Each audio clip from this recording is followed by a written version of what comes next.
Hello everyone, thanks for coming outside with me today. Today I would like to talk about a proper way or some proper ways to draw your bow to ensure that you are comfortable, you are consistent, and you're enjoying the sport as much as possible. Now we're not going to dive into the stance, like how your feet and hips are today. I just want to talk about the actual physical action of drawing the bow. Now I'm going to be demonstrating this today with a handheld style release, a hinge style release, but the same thing applies whether you're shooting a thumb button or a wrist strap type release. So first things first, let's actually get the human anatomy aspect out of the way, remembering that we're working with muscle groups here. We're not specifically trying to wrench it back with one muscle, we're trying to use many to get the bow back efficiently, effectively, and without pain and injury as possible. That of course first means that you must be shooting a poundage that is respectable for you. And if that means you're starting out at 30, 40 pounds, so be it. Don't worry about shooting 50, 60, 70, 80 pounds right off the bat. Build yourself up. Remember, you are exercising, and particularly if you're new to the sport, remember, these muscles here that are in your back, unless you work out a lot, even if you do work out a lot,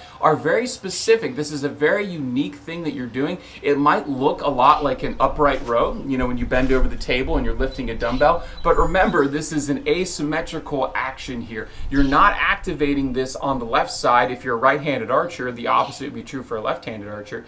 You're not activating this left side nearly as much as you're activating the right, and of course this is a very unique issue that you're experiencing with your elbow. You're not used to drawing a heavy weight across your body using these back muscles. So start off with a lower poundage as necessary and then build yourself up from there. For example, I'm shooting 60 pounds here, and I've been shooting for 16, almost 17 years now, and 60 pounds at a 30.5-inch draw is super comfortable for me. So I'm going to start off by getting into my stance here, and I'm going to draw the bow the right way, and then I'm going to draw it the wrong way, and you'll be able to easily see the difference.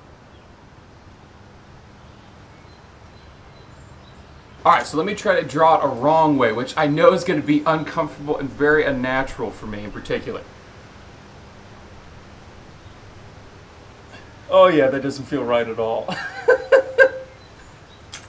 Alright, so let's talk about the two differences here and why one is definitely worse off than the other. So one of the first mistakes I see with people drawing their bow is they think they have to draw the bow to their body, which is not a natural thing. You're trying to draw it past your body, which means you want your elbow to be further away from your body, up a little bit higher than your shoulder, and you want to draw this across your face. You don't want to draw it into your body. Remember, if you do this motion, even without the bow being drawn, you can feel all of the muscles in your shoulder and in your back bunch up. Your arm doesn't have a whole lot of range of motion like this. You can kind of get back there, but it's not that great. You put your elbow up though, and you have all this range of motion, and that's exactly what you want. So if I draw the bow poorly again, and I try to draw to my body, into my chest, it's very strained. And also, I'm now stuck into my chest, and now I have to work my body to get it the rest of the way. I don't want my actual body to become a physical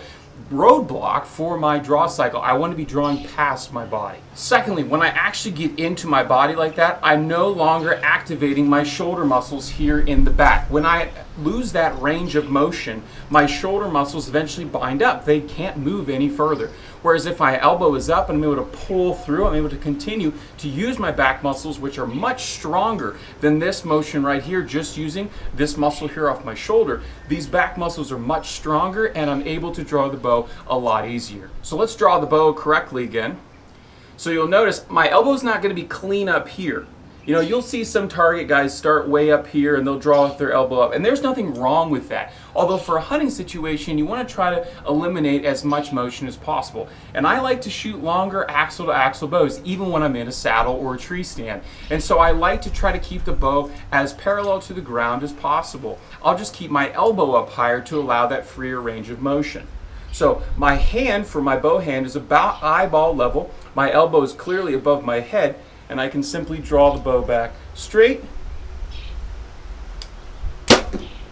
and execute the shot. Now, executing a shot by drawing a bow poorly or in an inefficient way, it actually causes a lot of extra movement. Let me demonstrate. So if I pull into my chest here, now the bow is clear down here. It's way out of the way. Now I have to bring it up and then anchor.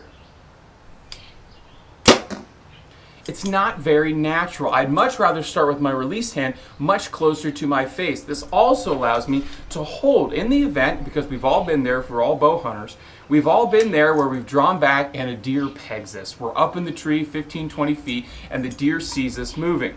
If I draw back correctly, and let's say I'm stuck here and the deer has me pegged, I can hold this for a very long time, even with a lower let-off bow, because I have all of my muscles now activated in my shoulder, and they can hold this for a very long time.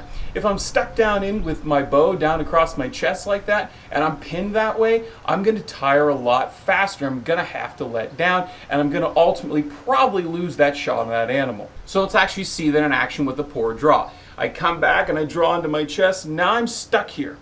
And my bow arm is locked, which means I can't move it very easily. My shoulder is completely locked. I'm very uncomfortable right here. I can feel it, all the tension in my shoulder muscle. I can feel it all coming down into my lats on the side, and it feels like the bow wants to jump forward on me, which I definitely don't want it to do. So I've only drawn the bow back maybe half a dozen times in that poor form. I can already feel all the tension and all the pain right here in towards my rotator cuff, right here in the outside of my arm. I definitely don't want that. I've been shooting a bow for 16, almost 17 years. I never experience that pain anymore. I can shoot hundreds of arrows in a day and never feel that type of fatigue and that type of muscle and tendon strain. If I draw up on the upside, and you'll see how much easier that is. I mean, I can pull back 60 pounds so much smoother and so much more efficiently by keeping my elbow a little bit higher and able to pull my shoulder back and follow through with the shot. So what are some drills you can do if you find yourself experiencing that shoulder pain, and it's not from drawing a higher poundage,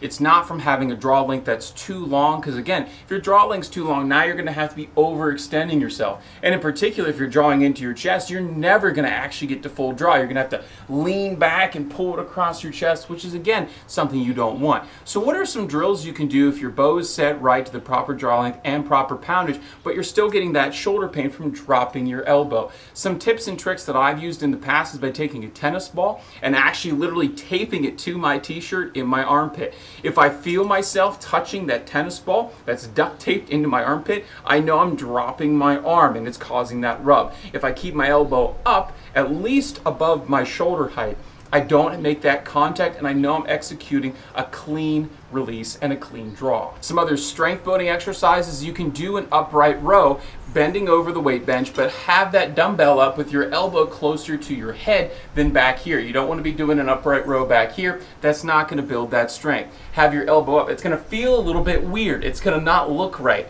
I recommend doing it at home, because if you do it in the gym, you're going to look a little bit different than everybody else. But it'll help build up that shoulder strength back in here behind your shoulder blades, relieve a lot of stress off of your arm in particular, and a lot off your shoulder, and you won't experience that discomfort and that pain. So that's all for this video. If you have any questions about how to draw a bow, how to shoot a bow, how to avoid that pain, how to become more consistent and more accurate, follow the links in the description below. Hit me up on Facebook and Instagram. You can even hit up my email, which is down there as well. And of course, always leave a comment here on YouTube. Hope you're able to get outside, enjoy the sport of archery hunting if you so choose. Definitely enjoy God's beautiful creation, and we'll get to see you next time.